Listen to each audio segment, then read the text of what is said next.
السلام عليكم ورحمة الله وبركاته. مرحب بكم مرة تانية في أسرار عالم الرخام والجرانيت والكوارتز.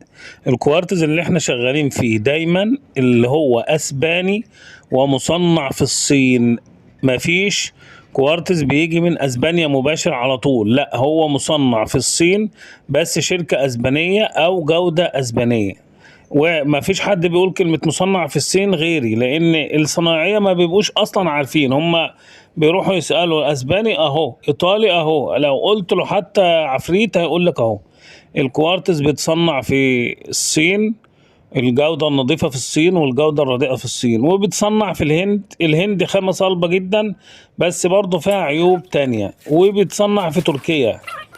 الخامة اللي احنا بنشتغل فيها دي تعتبر احسن خامة، لان احنا حتى مجربينها يعني، ولنا فيديوهات مجربين فيها الكركم والشاي والحاجات دي.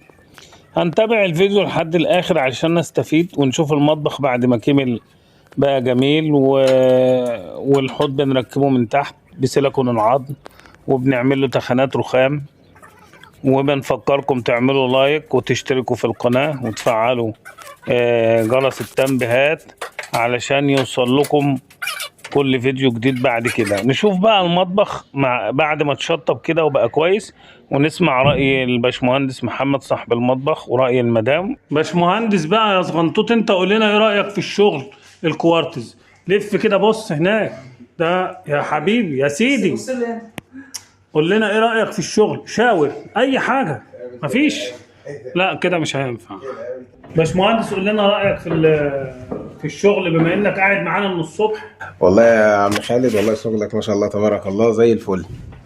يعني كل حاجة عاملها بالملي ومقاساتها كلها مظبوطة ما شاء الله، واللحامات جدا ممتازة.